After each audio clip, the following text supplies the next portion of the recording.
I took a side job cleaning houses in lingerie and ended up at my professor's place by accident, and while I can handle it like an adult, he's been dodging eye contact for months and I'm worried it's going to mess with my grades. So I'm in my 20s and he's at least in his mid-30s. I work for a cleaning service that offers fully exposed or lingerie-clad maid services. There is no intimacy or touching, and if boundaries get crossed then the client is struck from the client list. The client can ask for a type, like hair color, race, weight, age, gender, but they cannot pick a specific maid. Their maid is assigned by the company. Both client and the maid have the option of using a fake name, and pictures of either party are not provided. Any institutions the clients and maids are linked to, like school or work, are also noted so something exactly like this doesn't happen. All of this is done for confidentiality. Clients can request after the first session that the same maid comes back, but that's it. I'm explaining this to show that it is impossible for him to have requested me or known it was me beforehand. I got a message from the company saying a nearby and anonymous client had requested a lingerie-clad maid and I was his type. I went, in jeans and a t-shirt with the lingerie underneath so he didn't see anything, knocked on the door, and my lecturer opened it. I realized what had happened and said that the agency typically filters these things out. Clearly there was an error, and I can stay and be professional or I can get him another maid, but whichever he chooses, we should both just forget this. He asked for another maid, so I called the office, explained, and left. The office says due to computer and human error, no one clocked in that we are linked with the same school.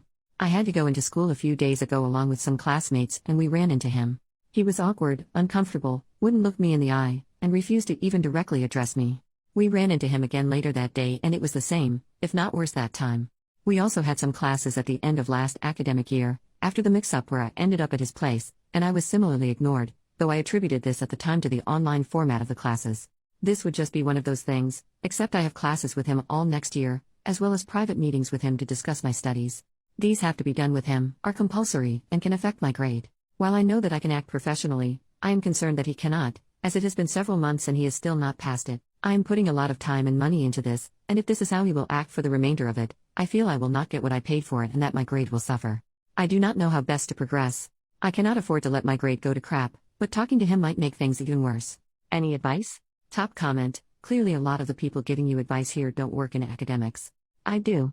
For the love of God, don't put anything in writing unless you actually want to get him fired. He is not going to give you a bad class participation grade if he is the one preventing you from participating by ignoring you. As for meetings with him, just meet for your degree the way you would if this had never happened. If you treat this brusquely and professionally, he will eventually too. If you must address it, at the end of your meeting, while you're leaving, say I would really appreciate it if you would keep what I do for a living to yourself. Obviously I am giving you the same professional courtesy. I would love it if we could pretend that incident never happened. Don't put anything in writing. For the love of God, do not show up to his house again, even to leave a note in his mailbox. That's how you progress into stalking. Don't do anything crazy to make him notice you in class. Offer to participate the way you always would. Do your meetings with him as if this never happened. Update: 1 month later, he reported me. I booked a meeting with him during office hours so I could clear the air, as was suggested on my last post, and then followed it up with an email that simply said that his school is starting up again and its final year. I'd like a chance to meet with him to talk about my dissertation and make sure he approved of the topic before I launched into it, something that is completely standard and everyone else is doing, but was somehow enough to panic him. The maid service I work for also offers completely clothed maids, so from what I can gather he's gone to the uni saying he paid for a fully clothed maid and only went through this service because of their extensive vetting, but when I showed up I offered to do it without clothes on in exchange for extra help on my dissertation. He said no. Obviously this is bull crap, and I got the recording of the phone call I had with work and gave it to the uni, which was enough to stop the investigation, but I couldn't get his payment records to prove he paid for lingerie due to the anonymous payment system, and any more than that would require a legal case, which I can't afford. And even if I did manage to stay here, I'd still have to be in his classes as they are mandatory, but at the same time my uni have basically said that they can't put me in his classes after this because I have essentially been accused of intimately harassing him. He must have reported me the second I sent in my meeting request, because I got the email from the person dealing with this literally less than a week later. I have no clue what the heck he's thinking. I'm assuming he thought I would report him and decided to get ahead of it, but even that makes no sense as all I did was request a meeting. Whatever his logic, I am dropping out. I am 1 year off of completing my degree, so I've submitted some inquiries about transferring to nearby universities, but because this has happened right at the start of a new school year, it's going to be 10 times harder than it would be if this happened over summer or last year.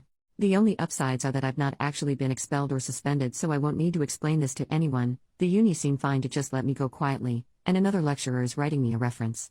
The agency have also said they will blacklist him, and they share this info with other services, so hopefully he won't be able to do this to anyone else.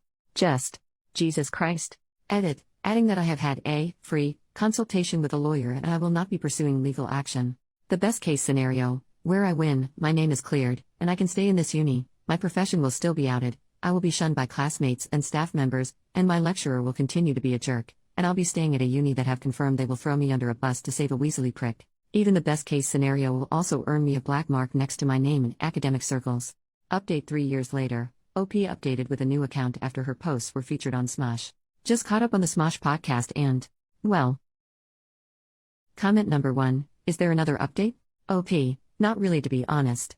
I'm at another uni, feeling super supported, doing a PhD and building my career. The lecturer who ratted me out is still teaching, but when people went back to classes properly post-COVID, I put his name on the creep list. An anonymous Google Doc the women at uni shared of men to avoid, and like 4 different people vouched for him being a creep, so at least they know who to avoid, and I'm safe and happy at another uni with a straight woman and gay man supervising me, both of whom went to bat for me when another separate lecturer made a pass at me. Like I feel like the overwhelming reaction to my story was just, well, that's depressing, and I wish I had a non-depressing update, but that's how academia works, I guess. C'est la vie. But I do want to say that when Shane read the comments from my post, he read one that I listened to at the time saying don't make a paper trail because I'll get him fired, and PSA, make the paper trail. I really regret listening to that guy, which I only did because he said he was in academia. Assuming it's a guy because that's advice a guy in academia would give. I would still have had to leave the uni even with a paper trail, and I'm probably better off at my current uni than I was at my old one, but if I'd made the paper trail they probably would have at least refunded part of my tuition, and I wouldn't be scraping to fund the PhD now. Comment number 2, glad you're doing well, and that people at your old uni know that the lecturer is a creep. Sucks that he still has a job though. OP, yeah, I'm glad I'm doing well too. I would love to be able to say that something worse happened to him, but the consequences of his actions are literally just a Google Doc. What shocked me was the other women who vouched for him, as in saying they also had weird experiences with him, because I honestly thought it was just me.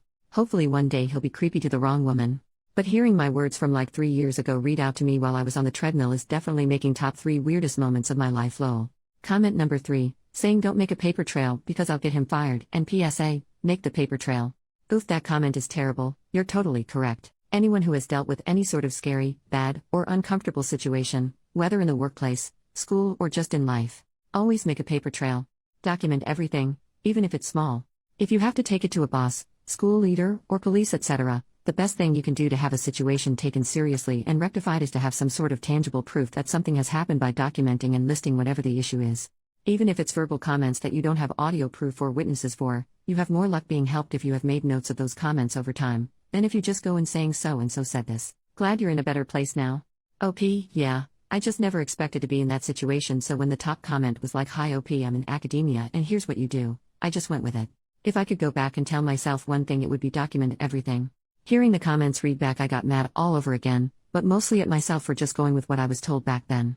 I even dug up the post and there were multiple people telling me to be careful that I don't upset him because I had the power in that relationship, which is just wild to me now considering how everything turned out, but at the time I fully went with it.